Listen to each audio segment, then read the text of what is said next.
What is a fair day's pay for a fair day's work? Well, too often, according to George Osborne, that depends on whether you work in the public or private sector. And according to the Institute for Fiscal Studies, the South West has the biggest gap between public and private sector pay in England, with public sector salaries being substantially more generous. The Chancellor says this holds back private sector growth, so he's looking at making public sector pay more responsive to local pay rates. The unions say that just means lower, and some business leaders have their own reservations. Matt Pengelly reports.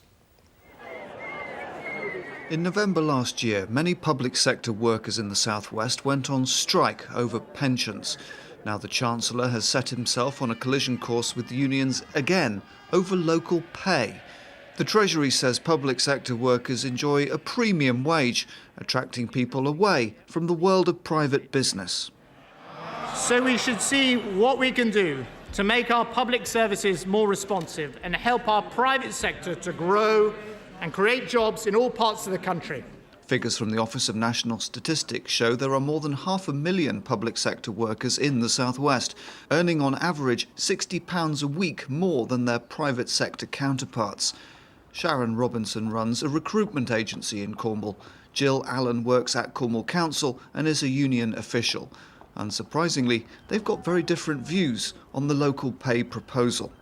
I think it would mean that they would bring the pay rates down because there's low pay within Cornwall anyway, in the private sector, and that would mean that we would lose skilled staff. They would look to go elsewhere because they will go where the money is. I think years ago, the majority of people went into the private sector because the public sector wasn't that well paid, and that's changed over a couple of decades. And obviously the public sector is far more longingly looked at now than it was in the past. So the issue that we find is that we tend to lose a lot of people to the public sector rather than be able to supply them to our private sector clients. Politically, this may become another piece of grit in the coalition oyster.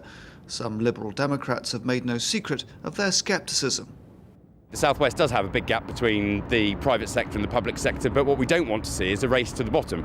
We need to be creating the opportunities for businesses in the South West to grow so that they can better pay their employees. We don't want to be institutionalising that difference and making it harder for families in the South West to meet costs like housing.